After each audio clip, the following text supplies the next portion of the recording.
Buenas tardes. Gracias por venir.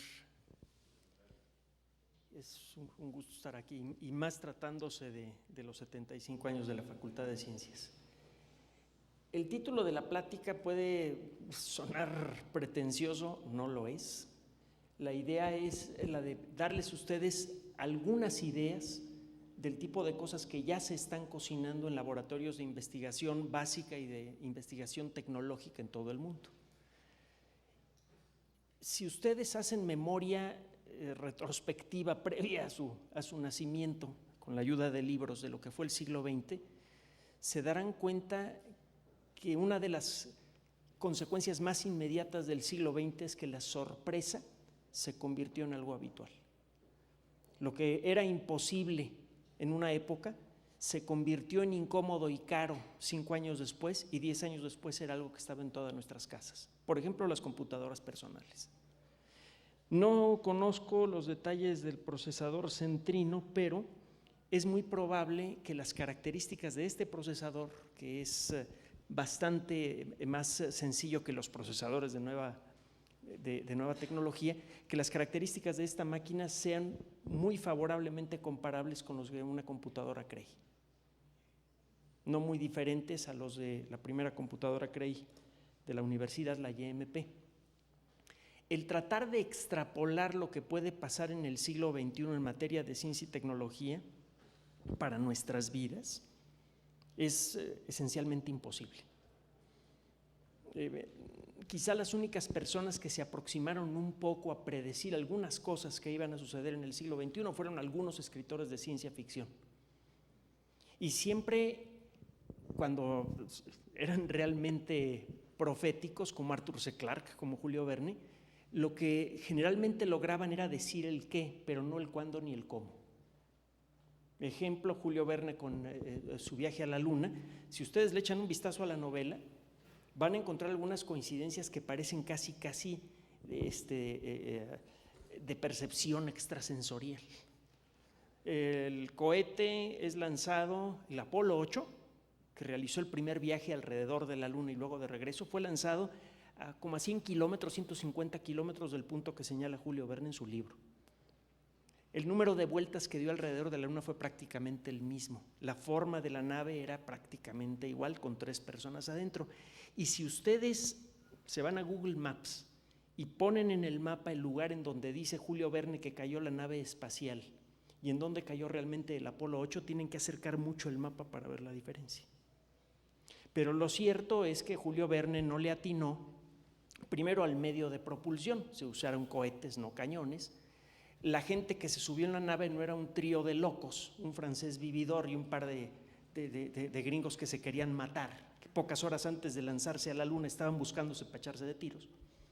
Algo muy americano, por cierto. La nave descendió con la ayuda de paracaídas. O sea, hay muchas diferencias entre lo que predice la ciencia ficción y lo que pasó en la realidad. Les digo todo esto porque tratar de anticipar lo que va a pasar en el siglo XXI con respecto a la labor que ustedes van a realizar, independientemente de su especialidad, es esencialmente imposible. Lo que es claro es que en el siglo XXI la ciencia le va a ofrecer a la sociedad humana un poder casi infinitamente mayor que el que le ofreció en el siglo XX. Y eso es al mismo tiempo maravilloso y terrorífico, ya veremos. Entre los factores que vamos a explorar de manera desde luego muy breve, para tratar de anticipar cómo va a progresar la ciencia en las próximas décadas, vamos a buscar factores de escala, de qué manera el crecimiento en el conocimiento de la naturaleza nos permite entender mejor los extremos del universo, lo más pequeño, lo más grande. Vamos a tratar de anticipar qué tanto va a crecer nuestro entendimiento con respecto a la naturaleza fundamental del universo. A tratar de anticipar un poco el tipo de tecnología que eso podría ponernos en las manos. ¿Qué dominio tendríamos sobre distintos aspectos del comportamiento de fenómenos naturales con ese conocimiento? Y finalmente, la naturaleza es una, o cuando menos eso queremos creer.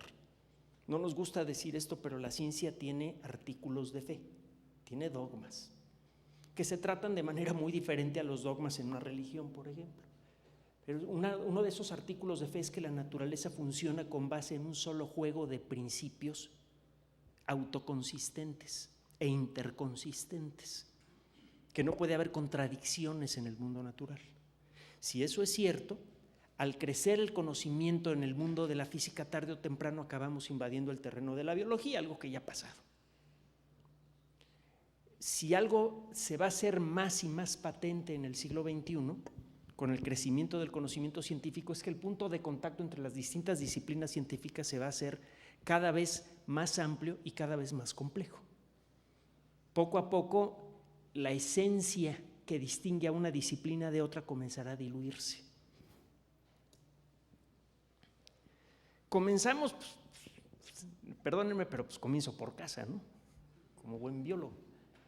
De las ciencias de la vida, algunas cosas que podemos anticipar para el siglo XXI. Quiero insistir en algo, el tema es amplísimo y por lo tanto nada más vamos a tomar 2 o 3 ejemplitos de lo que se podría anticipar para el siglo XXI en materia de ciencias de la vida en general. No vamos a tocar todos los temas importantes que se anticipa van a explotar en el siglo XXI, ni siquiera los más importantes. Nadie sabe cuáles van a ser los más importantes. A nivel de escala, el progreso en el conocimiento de la naturaleza de la vida nos va a permitir hacer descripciones cada vez más y más completas de los procesos vitales a nivel molecular. Es algo que ya venimos haciendo, pero de una manera muy tosca. En alguna ocasión hemos usado el ejemplo, el tratar de describir lo que pasa en una sola célula viva es mucho más complejo que el tratar de describir todas las interacciones personales de cualquier tipo que ocurren en la Ciudad de México. Todas las charlas por teléfono, todas las transacciones comerciales, todo lo que representa el intercambio de información entre las personas que vivimos aquí en la Ciudad de México, que somos como 33 millones y no los 18 que nos vienen repitiendo desde hace mucho tiempo.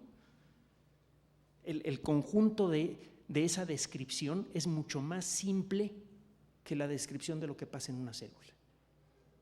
La biología molecular, a pesar de que se encuentra y todas las disciplinas asociadas a ella, a pesar de que se encuentran en pañales, ya han logrado revelar aspectos insospechados y muy poderosos del funcionamiento de la célula viva. Y gracias a eso, entre otras cosas, la medicina ha avanzado horrores. Arrancamos el siglo con un promedio de vida general en el mundo que quizá llegaba a los 30 o 40 años de edad, quizá menos, no existe información suficiente para determinar esto, y ahora tenemos países en donde el promedio de vida rebasa con mucho los 80 años. Esa es una de las muchas consecuencias del incipiente uso del conocimiento de la biología molecular y de las disciplinas asociadas, la genética, etc. Entonces, uno de los primeros elementos que uno de los primeros aspectos que claramente se van a hacer más patentes como consecuencia del avance del conocimiento es que vamos a tener una capacidad muy superior para describir lo que sucede en un ser vivo a nivel molecular, en una sola célula y en todas las células que integran a un organismo. Entre otras cosas, un mejor entendimiento de lo que sucede, por ejemplo, en el sistema de control de la expresión de genes. Es algo, es un tema maravilloso de donde podría salir, entre otras cosas, curas fantásticas para enfermedades que ahorita no podemos ni tocar, etc. Por otro lado, en el otro extremo del espectro, es probable que la biología alcance a desarrollar las herramientas suficientes para poder describir en términos razonablemente precisos el funcionamiento de ecosistemas completos. Es algo que no sabemos hacer ahora, al punto de que no sabemos cuáles son las consecuencias de nuestros actos para el ecosistema terrestre. Sabemos que pueden ser muy malas, pero no sabemos cómo calcularlas, cómo anticiparlas. Es probable que nuestro dominio sobre sobre las ciencias de la vida nos permita a lo largo del siglo XXI contar con herramientas descriptivas lo suficientemente poderosas para poder anticipar con razonable precisión las consecuencias de cualquier alteración en un ecosistema tan complejo como el de la Tierra. ¿Qué tan preciso será este conocimiento? ¿Quién sabe? Pero hay muchos motivos para creer que la conjunción de nuestro conocimiento sobre las ciencias de la vida, las ciencias de la computación, las matemáticas, etcétera, nos permitan llegar a crear herramientas que realmente nos permitan entender con razonable detalle el funcionamiento del mundo en el que vivimos. Y no nada más describir lo que es lo que las ciencias de la vida hicieron durante mucho tiempo. Con respecto al entendimiento,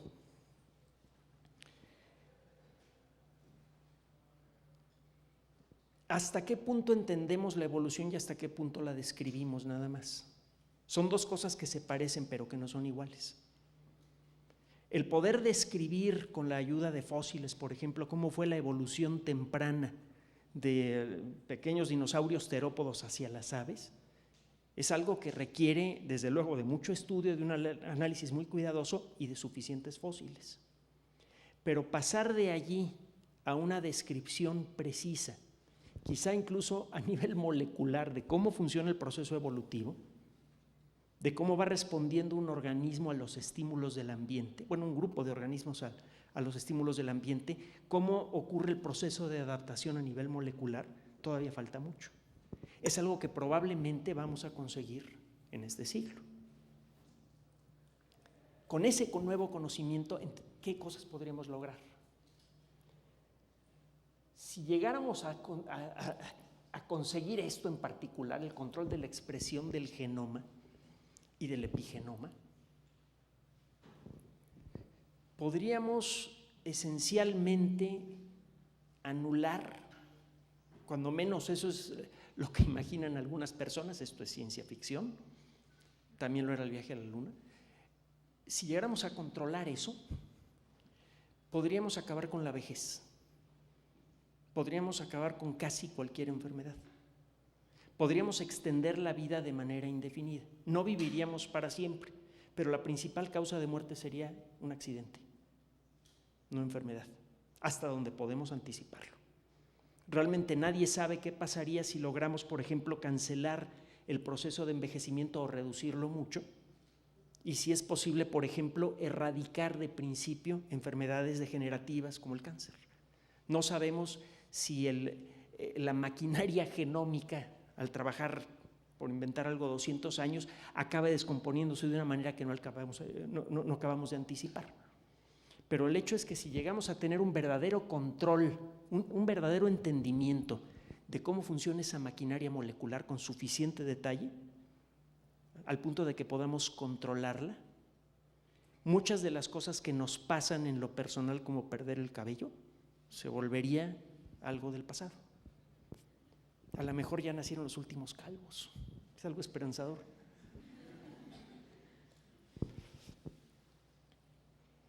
Insisto, este es nada más un bosquejo muy breve. Me gustaría que al final de la plática tuviéramos más interacción para ver, ustedes que están estudiando ahora, ¿para dónde creen que van sus disciplinas? En estos términos que estamos tratando aquí, ¿qué tipo de tecnología creen que se va a desprender de la biología, de la geología, de las matemáticas, de las disciplinas en las que están ustedes estudiando ahora?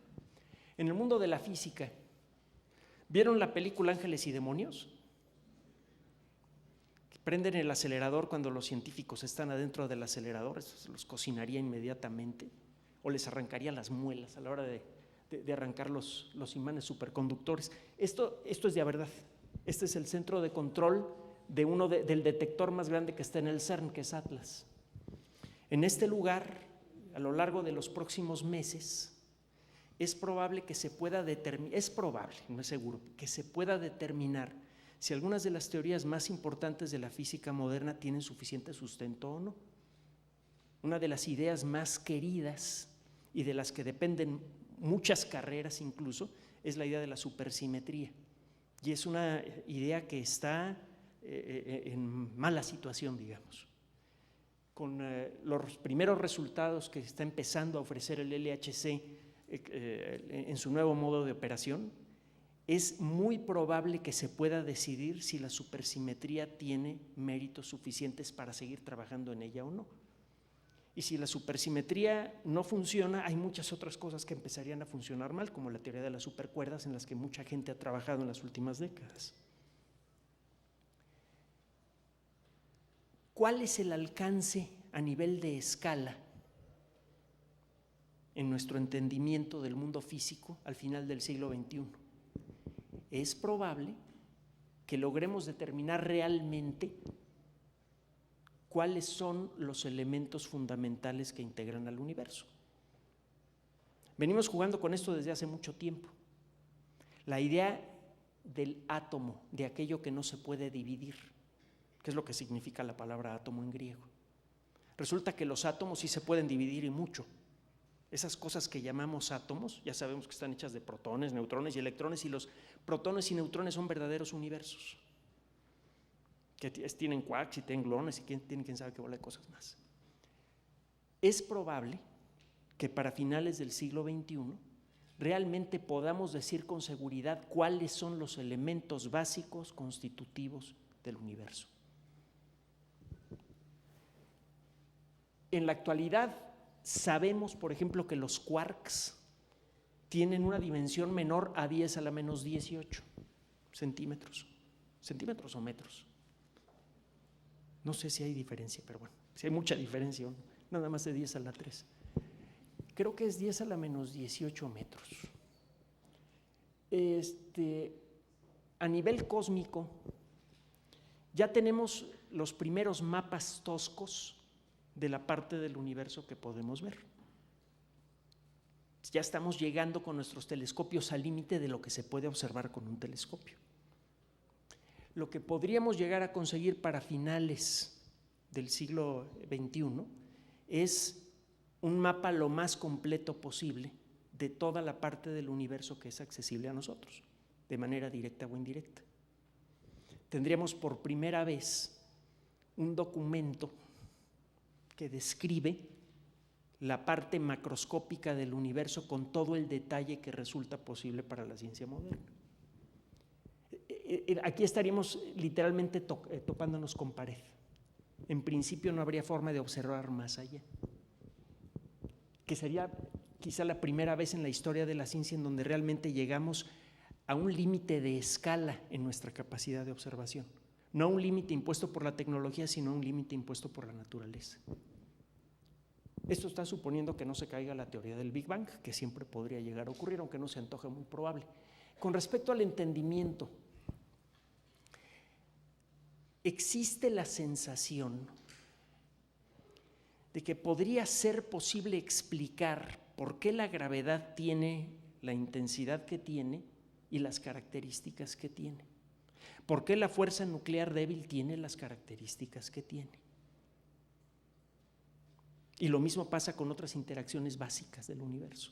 Existe la sensación de que probablemente podamos empezar a responder preguntas aún más fundamentales sobre la naturaleza del universo, a dejar de preguntar nada más el cómo para empezar a preguntar por qué es.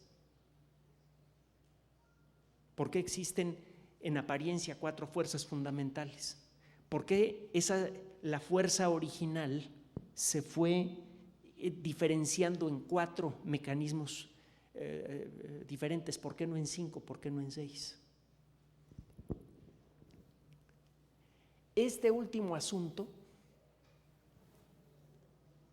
es un punto que ha generado mucha discusión en el mundo de la física. Recientemente en Nature salió un comentario editorial de personas que dicen que muchas de las especulaciones con respecto a la teoría de las supercuerdas, el del multiverso, etcétera, etcétera, que están perjudicando a la ciencia, en particular a la física. Que esas especulaciones, que son solamente eso, están creando falsas expectativas en el gran público, y que si a la mera hora el universo resulta ser mucho más simple de lo que parece ser en esas fantasías, mucha gente podría perder interés por la ciencia. Que eso también está descarrilando algunas carreras, porque mucha gente, en lugar de seguir el trabajo sistemático de descubrimiento, que no siempre es tan atractivo, pero siempre es necesario, está tratando de brincarse algunos pasos para ver si logra demostrar, por ejemplo, que existen más universos que el universo en el que vivimos. Lo cierto es que muchas de las ideas que están funcionando mejor en los límites de la física teórica, conceptos como el universo holográfico, la idea de las supercuerdas, etcétera, sugieren fuertemente que la experiencia de la realidad en la que hemos confiado en los últimos 300 años, si queremos remontarnos nada más al origen de la ciencia, 350 años, o en los últimos 10,000 si queremos remontarnos al origen de la civilización, o 200,000 si queremos irnos al principio de nuestra especie, que la idea de que existe una realidad objetiva fuera de nosotros cuya naturaleza es estable y es final, que existe una realidad tangible que podemos descubrir con los sentidos, esa idea podría derrumbarse parcialmente. Que existe la sensación de que lo que vemos y experimentamos de alguna manera podría ser nada más una pálida sombra de lo que realmente ocurre en el universo. Y eso empieza a levantar una serie de especulaciones que ya se salen del mundo de la ciencia para meterse en el mundo de la filosofía. ¿Hasta dónde es posible comprender la realidad? Si es cierto algunas de las cosas más extremas que se dicen del principio holográfico, entonces en un sentido muy real ustedes y yo no estamos aquí, ni somos de 3 dimensiones. Si es que algunas de esas especulaciones resultan ser ciertas. Lo que ahorita es una nube de especulaciones en la frontera del conocimiento podría convertirse cuando menos parcialmente en certidumbre en las próximas décadas. El trabajo en el LHC podría ayudar a dispersar cuando menos algunas de las fantasías más extremas en relación a la naturaleza física de la realidad, o podría confirmarlas. Y si el LHC no lo consigue, lo podría conseguir la siguiente generación de aceleradores. Ya se está hablando seriamente en China de construir un acelerador como de 100 kilómetros de circunferencia, mucho más poderoso que el LHC, y desde luego el CERN también ya tiene planes para un acelerador parecido. Así que a lo largo del siglo XXI es probable que las nuevas máquinas de investigación nos ayuden a encontrar elementos tangibles, verificables, que nos permitan decidir si la realidad es lo que parece o no. ¿Qué tipo de tecnología se podría empezar a desprender del dominio que empezamos a tener sobre la naturaleza del mundo físico? Hay muchas cosas que están empezando a suceder en laboratorios de investigación de desarrollo de nuevos materiales en todo el mundo. Probablemente muchos de ustedes han visto este video en el que unas botas las cubren con un material supuestamente hecho de nanopartículas, y a la hora de meter esas botas en el lodo y sacarlas del lodo, el lodo simplemente se resbala de las botas y las botas quedan en perfecto estado. Si se acuerdan de la novela Contacto, si leyeron la novela Contacto, que siempre es mejor que la película, la doctora Arroway en la novela es una persona cerebral, inteligente, no es una persona medio neurótica como la que representan en la película, se pone a llorar por todo. Si recuerdan la novela Contacto, el señor Haden, que es el que acaba financiando el primer viaje a las estrellas de la humanidad, gana una cantidad fabulosa de dinero, entre otras cosas porque desarrolla un mecanismo, una técnica, un recubrimiento que permite evitar que los vidrios se ensucien. Les cae agua a los vidrios y el agua no se le pega a los vidrios. Con eso se acaba el negocio de la limpieza de vidrios de edificios, se mejora en mucho el aspecto de todas las edificaciones y se reducen mucho otros tipos de gastos de mantenimiento, y obviamente eso le genera problemas al señor Haden porque hay mucha gente que se queda sin negocio por él.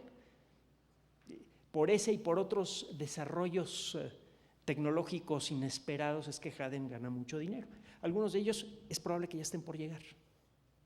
Ya existen prototipos de desarrollos basados en nuestro conocimiento a nivel molecular o incluso atómico de ciertos materiales que nos permiten desarrollar vidrios a los que no se les pega el agua. Hay varios videos en YouTube con muestras de esto. La nanotecnología, la disciplina tecnológica que el conjunto de conocimientos tecnológicos que nos permite en principio fabricar objetos pequeños con características uniformes y que tengan algún valor. Promete, entre otras cosas, desarrollar medicamentos muy efectivos contra el cáncer. Es una de las cosas que ya están en prueba desde hace tiempo y que cuando menos en laboratorio funcionan bien. Las nanobolitas de oro rellenas de algún veneno y recubiertas de alguna cosa que les permita a las nanobolitas de oro pegársele únicamente a células cancerosas. Las activan ustedes con un haz de luz o con algún otro tipo de estímulo y solamente aquella cosa a la que se le pegaron muchas nanobolitas de oro recibe una dosis letal de medicamento. Si esas nanobolitas se le pegan con confianza únicamente a las células cancerosas, ya pueden ustedes curar todas las variedades de cáncer sin necesidad de operaciones, nada más inyectando una solución, esperándose unas horas y echando un lamparazo, por ejemplo. Esa idea y otras ideas similares que parecen ya estar en el límite de lo posible, podrían tardar un año en llegar a las farmacias o podrían tardar 10 o 20 o 30 años. Pero lo cierto es que a lo largo de este siglo vamos a ver un progreso muy importante en materia del desarrollo de cosas ultra pequeñas que tienen algún efecto importante en nuestra vida, sea en nuestra salud, en nuestro trabajo, etcétera, etcétera. Recubrimientos perfectos, pinturas que se reparan solas, etcétera. Seguramente han oído hablar de todas estas historias. Muchas de estas historias se van a hacer cuando menos parcialmente realidad en el siglo XXI. Y cualquiera de ellas puede producir cambios muy importantes y no necesariamente buenos, cuando menos al principio en la sociedad. Eso será tema de la plática de la próxima semana.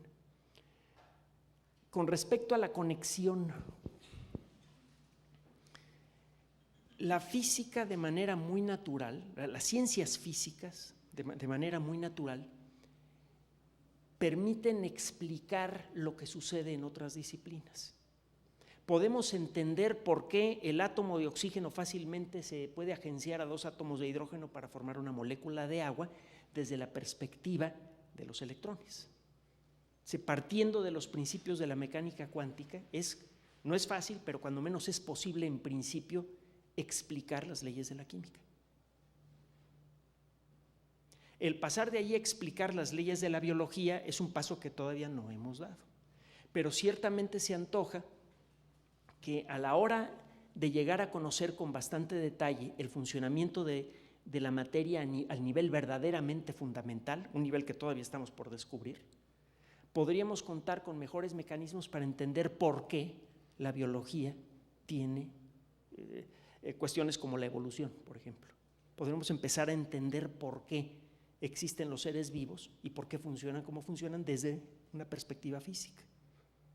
¿Qué tan profundo será ese conocimiento? Quién sabe, pero el hecho es que ese conocimiento, entre muchas otras cosas, debería tener una consecuencia profunda, indirecta, como ya ha pasado en el siglo XX, en nuestros valores personales, en nuestras tradiciones.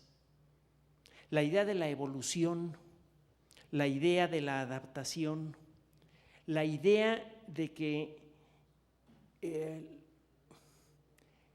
que ciertos valores muy queridos nuestros pueden tomar una perspectiva diferente cuando son vistos desde la perspectiva de la ciencia, podría acabar por desfigurar muchas tradiciones culturales. Y eso a la larga podría ser bueno, porque mucho de lo que detiene el desarrollo de la sociedad humana es la voluntad de las personas que la integran, y esa voluntad a su vez depende de nuestros valores tradicionales, el querer aceptar o no cierto tipo de principios, de ideas. De esto me gustaría que luego discutiéramos un poquito ustedes y un servidor. Las ciencias de la vida, en pocas palabras, podrían llegar a trabajar, a describir con bastante precisión el funcionamiento de la vida desde nivel molecular o atómico a nivel sistémico, con suficiente detalle para, en algunos casos, poder predecir, para poder hacer ingeniería ambiental en serio, por ejemplo. En las ciencias de la Tierra y el espacio, ¿alguien reconoce esta cosa de aquí? Es el corazón de lo que pretende ser el sucesor del telescopio espacial Hubble, el telescopio espacial James Webb.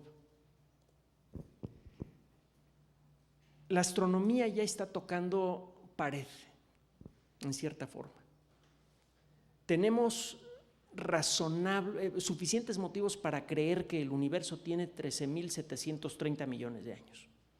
Lo suficiente como para que el esfuerzo necesario para llegar a esa cifra haya valido varios premios Nobel. Suena muy razonable creer que el universo tiene esa edad.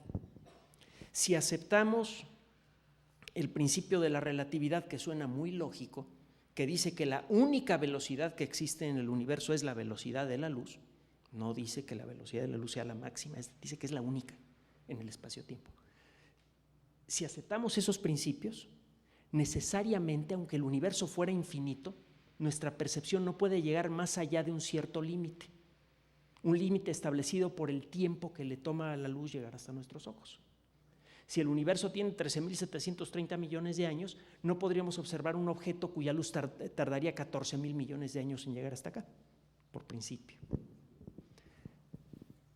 Curiosamente, mucho de lo que ha sucedido en una de las disciplinas que se trabajan en el mundo de la astronomía, en la cosmología, que es la disciplina que describe la estructura del universo y automáticamente su historia. La estructura del universo es dinámica, está creciendo. Al describir esa dinámica, automáticamente uno puede echarse hacia atrás al origen del cosmos. Curiosamente, desde principios del siglo XX, la ciencia que estudia el aspecto más grande detectable del universo, que es el universo mismo, ha requerido cada vez más y más del apoyo de las disciplinas que estudian los objetos más pequeños posibles en el universo, las partículas fundamentales. El universo, en cierto modo, fue una partícula fundamental un poquito después de haber nacido, o cuando menos tenía un tamaño comparable. Esta liga se está reforzando mucho. Desde hace ya, cuando menos una década, una cosa así, mucho de lo que se hace en los grandes aceleradores de partículas es reproducir el ambiente del universo cuando era joven. En el LHC, y lo mismo pasa en un acelerador más pequeño pero muy interesante que hay en los Estados Unidos, de vez en cuando, en lugar de hacer que choquen protones de frente, lo que se hacen es poner núcleos de átomos pesados, por ejemplo, átomos de hierro, que circulan casi a la velocidad de la luz en direcciones opuestas, y cuando se encuentran de frente se derriten, literalmente. Y por una fracción muy pequeña de un segundo se forma una masa de material, de un tipo de material que casi con seguridad era el material que existía en todo el cosmos cuando el cosmos acababa de nacer, la famosa sopa de quarks y gluones. Mucho de lo que estamos ahora tratando de entender con respecto a la naturaleza de todo el cosmos depende de nuestro entendimiento de lo que sucedió en los primeros nadasegundos de historia del universo. Si queremos entender por qué el cosmos tiene el aspecto actual, la distribución de materia actual, etcétera, necesitamos entender lo que pasaba cuando el universo era mucho más pequeño que un núcleo atómico. El día de hoy publicamos una nota que salió originalmente en los letters del Astrophysical Journal, que incluye un mapa de los 2.000 millones de años más cercanos alrededor de la Tierra. Este mapa, que presenta la distribución tridimensional de materia alrededor de nuestra Vía Láctea, tiene una estructura que solamente puede ser explicada por los principios de la mecánica cuántica. Cuando el universo era increíblemente pequeño, las para nosotros extrañas reglas de la mecánica cuántica dictaban la distribución de materia, bueno, de las semillas de lo que luego fue la materia actual. Entonces, si queremos entender lo que pasa en el universo a gran escala, vamos a seguir recurriendo desde luego a telescopios, por eso se construye el telescopio James Webb, pero cada vez los cosmólogos en particular van a recurrir más y más a los resultados de experimentos como los que se realizan en el LHC. Con respecto al entendimiento, ¿qué sorpresotas nos llevamos en el siglo XX con respecto al entendimiento de la estructura general del universo, de qué está hecho el universo? Creíamos que con describir a los átomos ya podíamos describir a todas las manifestaciones materiales del cosmos. Y resulta que si lo que creemos ahora es correcto, por cada kilo de materia normal hay 5 kilos de materia oscura en el universo. Y que de todas las formas de energía, la materia es una forma de una manifestación de energía, de todas las formas de energía la más abundante es una cosa de la que no sabemos nada. Es más, todavía no estamos exactamente seguros de si existe o no, que es la energía oscura. Un estudio reciente revela que hay mucho menos energía oscura de lo que se creía originalmente, pero sigue siendo una forma, si es real, sigue siendo una forma de energía que es mucho más abundante que cualquier otra forma de energía, y no podemos decir nada de ella, excepto de que se manifiesta en forma de una fuerza repulsiva que aumenta con la distancia. Mientras mayor es la distancia entre dos objetos, mayor es la fuerza de repulsión entre ellos. Es casi lo único que podemos decir de la forma más abundante de energía del universo. ¿Habrán terminado ya las sorpresas? ¿Quién sabe? Hay cosmólogos que dicen que sí, hay cosmólogos que dicen que no. En la actualidad creemos que el 90 y tantos % de toda la energía del universo está concentrada en forma de 75%, perdón, de la energía del universo está concentrada en forma de materia oscura, y del restante casi toda es, energía oscura, del restante casi todo es materia oscura y una pequeña fracción le corresponde a la materia normal. ¿Habrá algunas otras manifestaciones de energía diferentes? Es muy probable que para finales del siglo XXI podamos contestar por primera vez en la historia, con razonable certidumbre, cuáles son los elementos fundamentales que integran al universo. Es una pregunta fundamental que todavía no podemos responder con suficiente tranquilidad. Para finales del siglo XXI es muy probable que podamos describir la composición completa del universo. ¿Para qué nos puede servir ese conocimiento? ¿Para qué nos puede servir el conocimiento derivado de la astronomía en general? Parece que es una disciplina que no tiene aplicación práctica. Pero la realidad es que las armas nucleares se desarrollaron principalmente por un conocimiento que en buena parte fue derivado de la astronomía. Además, de todas las ciencias, la astronomía y la biología son las que más consecuencias sociales han tenido, por mucho. Pero bueno, entre otras cosas, si llegamos a extender un poco lo que entendemos del universo a gran escala, las consecuencias pueden ser, entre otras, la primera consecuencia sería la dispersión de la sociedad humana fuera del sistema solar. Es algo que no creo que vaya a pasar en el siglo XXI ni en el XXII, pero lo que sí es muy probable que ocurra es que antes de mediados del siglo XXI ya se haya iniciado la colonización del sistema solar, de manera limitada, de manera tímida, pero de manera imparable. Desgraciadamente la motivación es económica. En cierto modo es la mejor motivación que hay, porque nadie pone dinero en un proyecto nuevo si no espera ganar más dinero todavía. Es un problema que vamos a discutir un momento más cuando lleguemos a las ciencias sociales, pero ya existen proyectos bastante formales, bastante serios en los Estados Unidos, medio escondiditos en China y en Rusia, para iniciar de alguna manera la explotación del espacio. China ya le echó el ojo a la Luna. Los Estados Unidos están jugando con la idea de arrear asteroides, jugando muy en serio, se han gastado varios centenares de millones de dólares en proyectos y en estudios para arrear asteroides y ponerlos en órbita de la Luna y explotarlos. Y es algo que en el caso de los Estados Unidos depende nada más de que logren echar a andar por fin a su nuevo proyecto espacial tripulado, que va, por cierto, por buen camino, despacito, pero ahí va. Entonces, el entendimiento del universo a gran escala nos va a permitir hacer realidad uno de los sueños más viejos de la ciencia ficción: salir de la cuna. Creo que fue Tsiolkovsky, no recuerdo si fue Tsiolkovsky, si no, a lo mejor alguno de ustedes me puede corregir, el que dijo: la Tierra es la cuna del ser humano, pero una persona no se puede quedar en la cuna para siempre. El siglo en donde va a ocurrir eso, o vamos a reventar como ejotes, es este. Y muchos de ustedes los van a ver. A lo mejor, quiero creer, algunos de ustedes van a participar de eso. Conexión con otras disciplinas.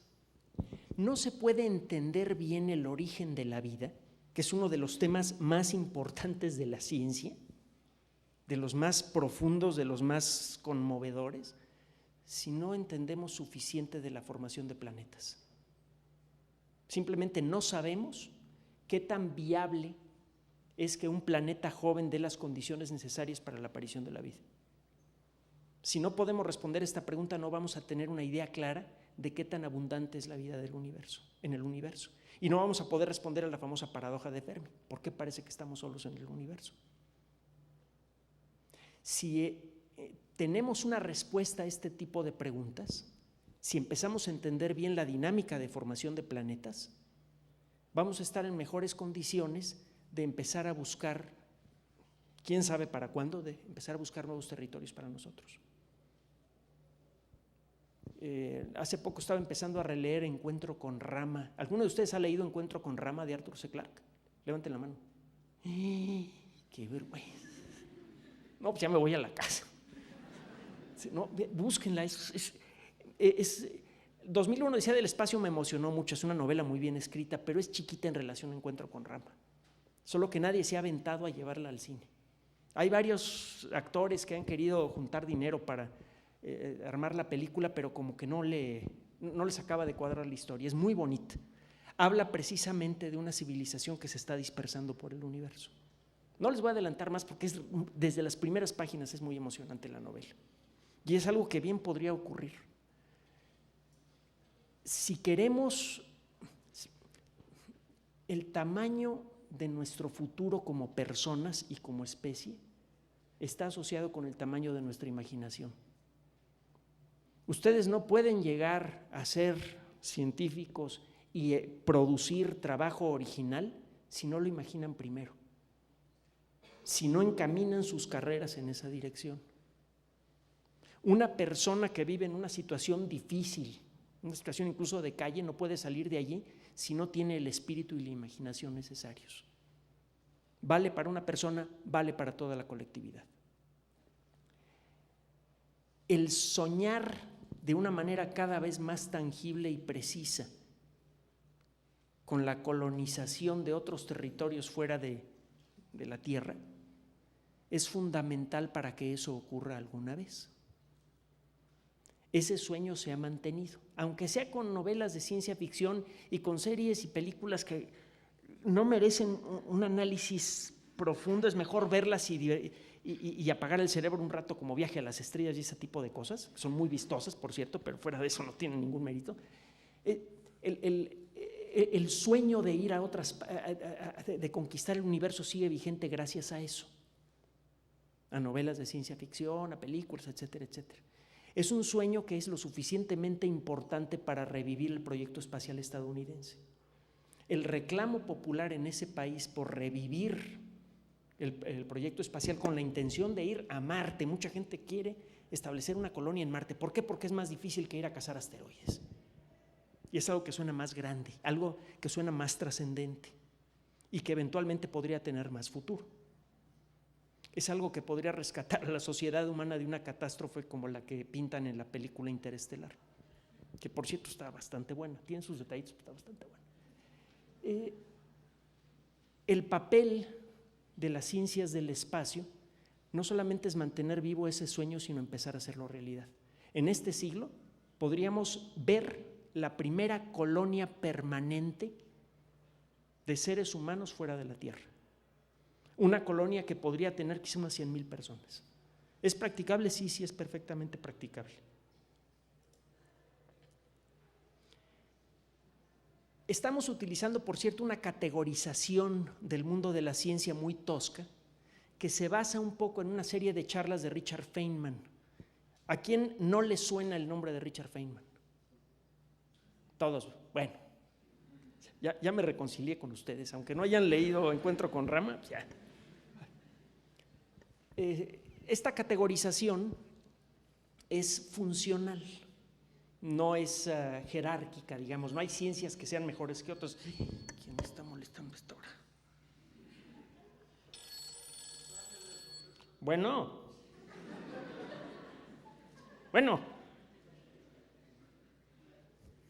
se sacaron de onda. Bueno,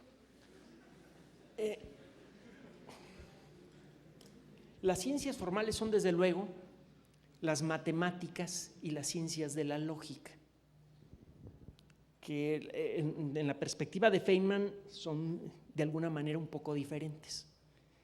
Sería cosa de sentarse a discutir qué tan diferente puede ser la matemática de la lógica. A final de cuentas es una formalización de aquello que llamamos lógico.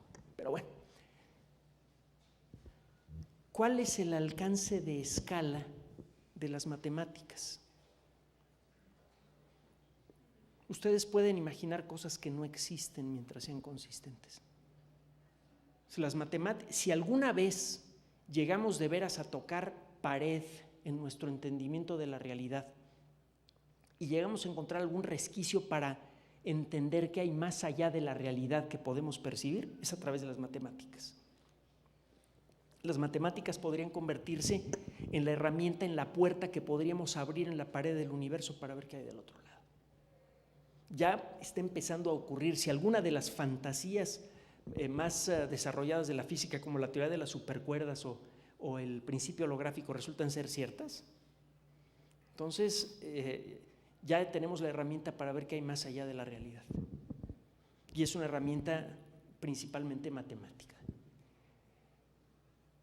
Uno de los grandes asuntos, no es, repito, el único, ni el más importante, en donde podríamos ver un avance muy importante en el mundo de las disciplinas de la lógica y las matemáticas, es el entendimiento de sistemas no lineales.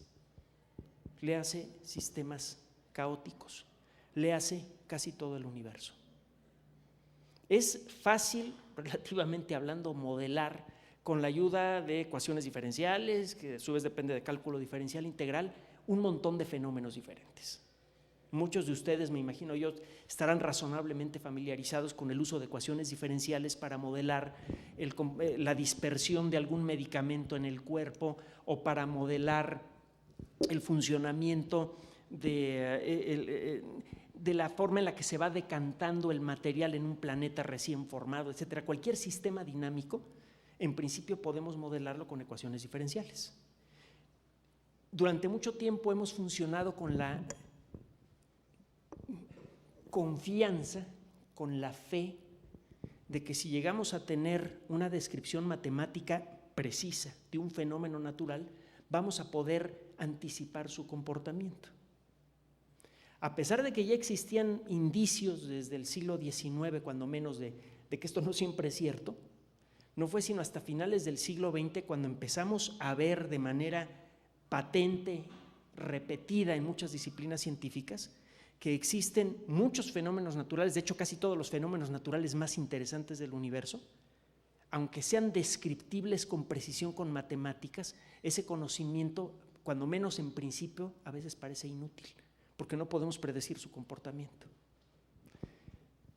En la última década y media, 2 décadas, una cosa así, ha ocurrido un avance muy importante en el entendimiento del funcionamiento de sistemas no lineales, gracias a esfuerzos de algunos de los grandes nombres en el mundo de la teoría del caos. Este es el caso de Benoit Mandelbrot, que además de las enormes contribuciones que hizo, llegó a publicar en un par de ocasiones algunos avisos muy técnicos que desde luego nadie escuchó, de síntomas de inestabilidad en el sistema financiero de los Estados Unidos poco antes de la primera crisis a final del siglo XX, la crisis de Bush papá. La crisis de Bush hijo creo que también recibió alguna advertencia similar. Lo que se creía imposible, dar un aviso razonablemente, medianamente oportuno de la llegada de una crisis económica, podría volverse algo cuando menos parcialmente factible a lo largo del siglo XXI. Podríamos empezar a tener un dominio, aunque sea parcial, de muchos fenómenos que ahora consideramos absolutamente impredecibles. Gracias a que empezamos a escapar de la idea de que solamente aquellos sistemas formales que tienen comportamiento lineal sirven para hacer predicciones. Así que realmente vamos a poder utilizar sistemas no lineales de manera confiable para entender más de la naturaleza del universo. Y casi todos los fenómenos interesantes del universo son no lineales, comenzando por ustedes. La construcción de sistemas electrónicos inteligentes. ¿Quién sabe qué demonios significa esa palabra inteligencia? Afortunadamente tenemos la muy práctica perspectiva de Turing. Podemos anticipar circunstancias en las cuales una computadora, vía una terminal remota, responda a preguntas con la misma agilidad y la misma capacidad de respuesta, de adaptación al cambio del ritmo de una conversación que una persona humana. De hecho, hace no mucho tiempo hubo un par de casos interesantes de máquinas que podían responder con una agilidad comparable a la de un niño de 5 años. Entonces, desde luego en ámbitos muy limitados, etcétera, pero dentro de ese ámbito de temas muy limitado, la máquina tenía ya una cierta flexibilidad de respuesta. Un sistema de cómputo inteligente podría hacer realidad una de las fantasías más terribles y al mismo tiempo más deseables de la ciencia ficción. ¿Conocen una película que se llama The Forbin Project en inglés? En español se llama Coloso 1980, creo. Tip, está en YouTube, hasta donde sé, creo que pueden verla sin mayor problema. Mientras esté en YouTube no están cometiendo acto de piratería, cuando menos ustedes no. Búsquenla. Esa película es de la década de los 70s. Tiene por ahí una escenita corta de color un poquito subido, no es lo que les estoy recomendando ver, sino el resto de la película. La idea de que muchos factores del funcionamiento de la sociedad humana queden en manos de una máquina y no de una persona podría ser la clave para eliminar uno de los problemas más graves que existen en todas las sociedades humanas en distintos grados, el problema de la corrupción, de la concentración de poder, del uso discrecional del poder. ¿Se imaginan si mucha de la administración, del diseño de leyes, etcétera, involucrara, cuando menos al momento de la toma de decisiones, a un sistema de cómputo incorruptible que realmente se apoye en la decisión de todos y cada uno de nosotros para crear una ley, en donde no sea posible hacer lobby en favor de tal o cual grupo de poder? Se podría resolver muchos problemas y causar otros, desde luego. Es una idea con la que se viene jugando desde hace muchos años y que parece tonta, absurda, imposible. Acuérdense que eso es lo que a eso sonaba el término computadora personal en la década de los 60. Sistemas electrónicos inteligentes, predicción de fenómenos a gran escala que afectan la vida de millones de personas. Ya tenemos sistemas capaces de predecir con razonable precisión en dónde va a pegar un huracán unas pocas horas antes. El extender esto a días quizá sería posible, desde luego con ciertos márgenes de error, pero se antoja que podría ser posible. La predicción de terremotos. ¿Quién ha oído hablar del sistema QuakeSim? Qué buena onda. Gracias. En un ambiente desde luego muy restringido, con un montón de consideraciones, pero este sistema en una prueba logró anticipar con un 98% de confianza la posición e intensidad de los epicentros de sismos en California. No podía predecir el momento, pero sí que a lo largo de un intervalo que me parece que era de 10 años, podía anticipar en donde iba a ocurrir un terremoto de tal magnitud. Es desde luego un sistema absolutamente impráctico a gran escala. En este momento es un sistema que probablemente no funcionaría igual de bien en otros países del mundo, pero vaya, la idea de predecir sismos ya no es una locura, es algo simplemente muy difícil, escandalosamente difícil. Y las cosas que son terriblemente difíciles solamente necesitan, primero que nada, talento y luego un poco de dinero para resolverse. ¿Hasta dónde va